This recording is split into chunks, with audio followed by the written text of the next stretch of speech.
So the next DPS or the next typing that we're going to be getting outside of the anniversary will be the wind element. Go figure. Now, it's actually a good thing because in terms of catering to an element, especially for newcomers, in terms of focusing on a specific element, I guess in a hunter perspective, of course, out of all the elements, I believe this was more so when Gotoruji was in the radar banner, but I feel like this still kind of stands, especially now, since that he will be back in action during the first year once Cheyenne drops, of course, that the wind element is more favorable for you to actually consider focusing more on.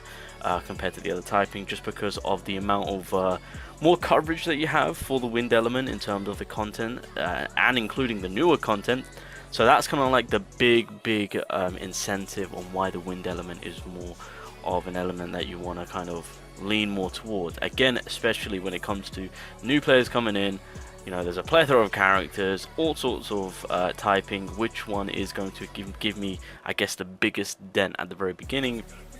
And you're kind of building off from that, and yeah, it is looking like to say that the wind element might be more of a favorable choice, especially now that it's going to be affecting 2 workshop arena lights, to be fair, and that's a good power level increase to be garnered at a later time, of course, once you get there, as you're still building it up in terms of new players, of course. In terms of current players that are still building up their power level and whatnot, of course, again, there's a lot more coverage to be gained through the wind element. Now, with all that being said, we know that there's a new wind element up on the horizon after the water element.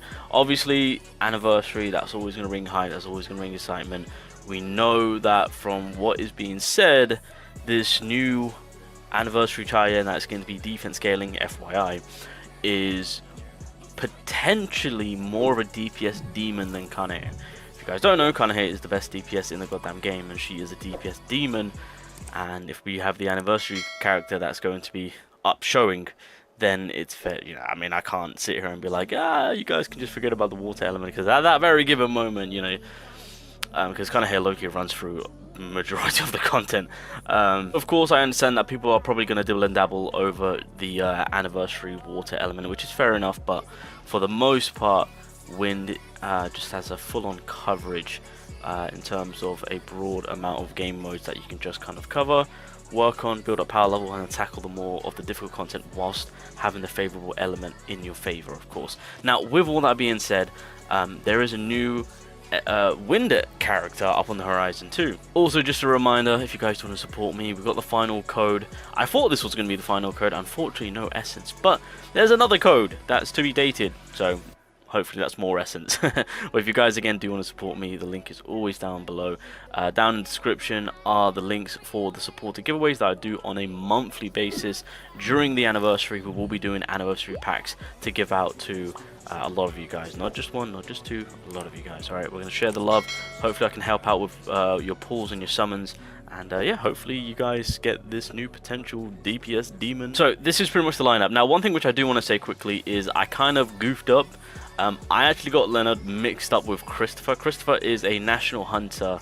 I think he's either 5th rank or he's 3rd rank. He's one of the two. So I got them completely mixed up. I was like, oh my god, another national hunter. No. Lennart is Germany's top hunter, and I believe he's 11th? No. He's 12th. He's the 12th best S rank hunter in the world.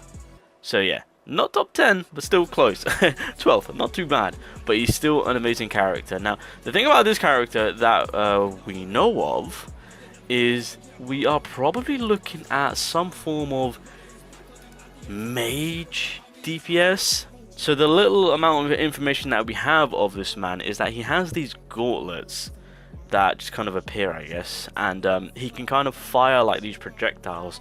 So again, this is more so on like going into the OC region of things, on how the developers will probably do their little bit of spin of things and what they think on what Lennart will be doing. And so more than likely what we could possibly expect is maybe, because he's got these gauntlets on, maybe make it so that he's kind of close range, and then maybe his core shot or skills where he can just kind of do a barrage of projectiles, maybe something like that. So will it pull him in that mage region? I don't know at that given moment, but Yeah, that's as far as I know. You know, after that, it's going to be just a bit of a mystery. But we know that he's got these charged gauntlet shots that he can do. So after that, boys, it's going to be a bit of a mystery. So either he's going to be punching, and then you got these projectiles just kind of launching at the enemy, right? Or he's actually just going to be straight up in the enemy's face and just kind of giving them the old 1-2. I don't know. It's going to be either or. I'm more than leaning towards to say that it's. I mean, because he's doing the projectile charge shots. That's from what we've last seen, right? Within the manual, of course. I assume Mage is going to be the role that we are potentially most likely going to see. With that being cooked up, with the Wind DPS getting that slight little touch up, whether it was needed or not, I mean, it could be some form of alternative choice. Maybe there's a different strategic direction that they're taking with this man to set up Wind Element in a different aspect. Potentially, who knows? But with that, like I said, that's more coverage, more room on to work on with the Wind. And then from that very given moment, again, that's 2 Workshop Brilliant Lights that you can comfortably tackle. That will give you, because at the very beginning, obviously Baron is something that you want to kind of focus more on, just to help out with you with the core situation, right? Again, you got full coverage on all the cores right here, and so yeah, Wind Element is going to be helping you on that, of course. And then the newest side of the, I mean, we're not too sure on what the newest Workshop Brilliant Light will be doing in terms of, because if you guys don't know, I don't think I spoke about this, but apparently there's going to be more stuff to do with cores in terms of with the newest Workshop Brilliant Light. So I'm not sure how that's going to be working to elevate those side of things, but again, it's content that you can kind of focus on at a later time, and it's more coverage. In terms of the guild boss, again, Wind Element. In terms of the team base and what they've got going on, you've got a fantastic breaker doing good sub DPS damage. Hansemi is doing her duty in terms of buffing up the damage, healing, and providing MP for the squad.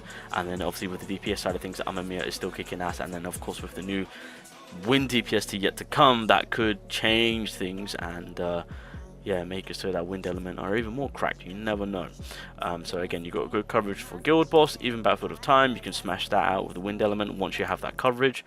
But for the most part, even with like the challenge side of things, Wind Element can help you out in terms of taking out bosses at a high rate time. Of course, it's still doable, especially with the AoE that Gotoruji possesses. Same with Power Destruction. Again, if you've got that element coverage, Wind Element is pretty disgusting in terms of the amount of damage that you can dish out. Simulation Gate, again, Wind Element, once you're in favor of that, so once this changes to Wind, one of the best typing to just completely smash out all the tiers with the basic skill route if you just want to kind of cheese it, to be fair.